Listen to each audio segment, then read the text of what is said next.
Like y'all, yo, the internet is insufferable. The way that you guys will take a picture, take a moment, and make it something that is not, and then just crush somebody, and like y'all criticize so much that y'all not even noticing. Like you're bullying this girl, and if you really What's you up don't. everybody and welcome back to another episode. Please like the video and subscribe. Our target is only 1,000 likes. So South African singer Tyla has expressed her concern about the tendency of West Africans to categorize all African music as afrobeats. During her acceptance speech after winning the Best Afrobeat Song Award at the 2024 MTV Video Music Awards on Wednesday night, Tyla acknowledged the significant impact Afrobeats has had in opening doors for African music worldwide. However, she pointed out that it's not accurate to label every type of music from the entire African continent as Afrobeats. Tyla, who represents the Amapiano genre from South Africa, stated, "The impact that my song Waters has had globally proves that African music can also be pop music." She then stressed the diversity of African music, saying, "While Afrobeats has led the way and opened many doors, African music is much more than Afrobeats." Tyler wished she never won that award. If she would have known that that VMA award would have brought so much hate, so much criticism, I bet I bet for a fact she'd be crying tonight. Like y'all, yo, the internet is insufferable.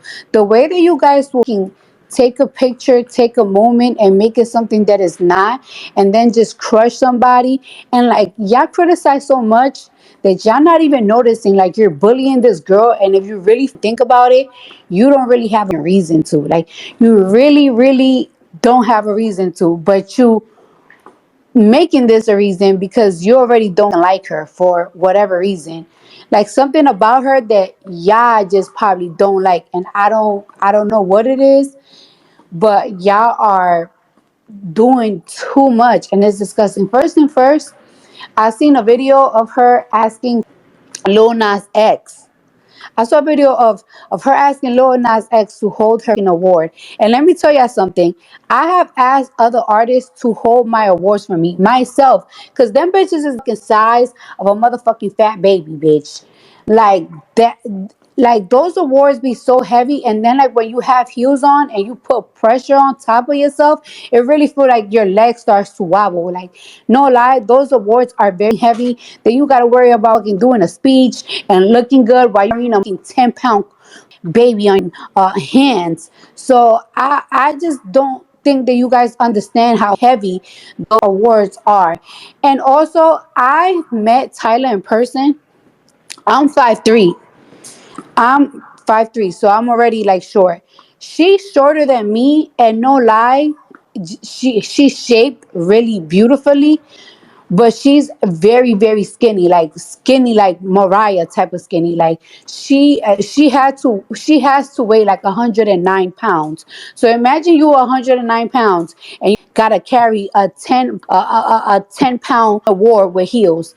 She literally asked Lil Nas X, but y'all trying to make this into like, oh, how rude is she to ask another female artist to hold her award like she's the help. And I love Haley, but she didn't even ask Haley to hold her award. She asked Lil Nas X, a man, to hold it. The thing about her too, that y'all think that she acts really uppity. Let me tell you something. A lot of Caribbean people and a lot of African people, like especially girls, like, all right, so I have an older sister, right? Her name is Nikauli. She's also an artist. Her name is Nikauli. She go by Nikki. And my sister has always been overly confident. And she always been overly confident, over jumpy, over smiley. Like she's the type she always been the type of person that is like, if there's a block party, if there's like a block party in the street, she's like the one that's gonna get in the middle of the street and dance. She's very happy. She's not shy at all. She's very different from me. She's very different from me. She's very different from Hennessy. She's my father's daughter, and she's from the Dominican Republic. A lot of people from different countries, they are very prideful, they're very happy, they're very jumpy. And I feel like us Americans, that we just don't be like, we're not really like that. So it's like when somebody's always like so happy, so jumpy, so energetic, and so overly confident, we be like, what's wrong with them? And my sister, she's so overly confident. She's always the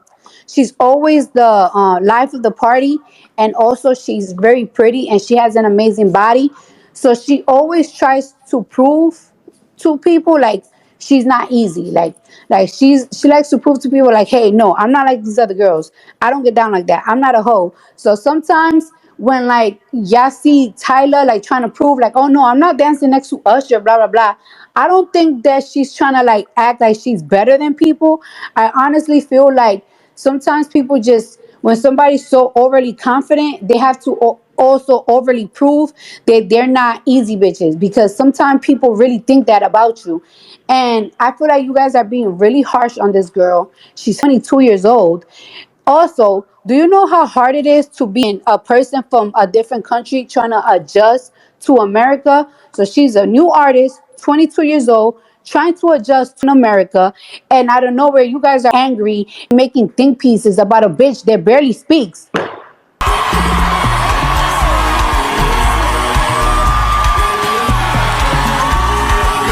I'm not strong enough. Yes, please. Oh, you able to over me? Yes, thank you. I'm sorry. Thank you Girl. so much. Oh my gosh. Firstly, thank you. Thank you, my tigers. Thank you. Yeah, I'm with you, Eve. MTV, my team, God, everyone. This is such a big moment for Africa, African music. Like, guys, the global impact that water has had on the world just proves that African music can be pop music too. Oh, I see. Y'all don't hear. Hold up. Like, But you're going back to the Africans Shut looking down. the fuck. Hold on. Wait, you're going back to the Africans looking down on Americans. Is that where you coming from with this? I'm not gonna do that. Okay, that's what I'm saying. I'm not gonna do that. That's why I hear you going with it. But I'm telling you, for the people that believe that she's a little off-putting, it's not from osmosis. Okay. But we didn't need the impact of water to let us know that fucking Afrobeats music can be mainstream music, especially if you've been around and listening for the last 3 to 4 years. Have we had an Afrobeats record do what Water's doing? I don't know. That's not my genre. Yeah. I'm asking y'all a question. I've heard this record everywhere. Which one? What's an Afrobeats record? And an African record that's done what this is doing? This shit right here. Yeah, what do you got? I'm literally just Wizkid is asking a question Afrobeats. as a person that's not a fan of Afrobeats. So I'm just having a conversation. And I didn't get that from that, but we don't know how long it has taken for them to bridge that gap. Like, these niggas could have been trying for the last 15 years to get that music to go mainstream. I'm telling you that this girl was nominated with the Afrobeat greats. She's nominated with DeVito. She's nominated with Wizkid. She's nominated with Burna Boy. Shit, I think Drake might have been nominated. Somebody was nominated. I was like, oh shit. But she's nominated with the people that do that in that bag, and she won it. Cool. Not taking that from her. Shout out to her. But how you normally sound as a new act that wins an award from the people that have dominated this genre, it normally sounds a little different from more this. appreciative. It normally sounds different than, hey, the impact of water lets y'all know that Afrobeats is mainstream. What? this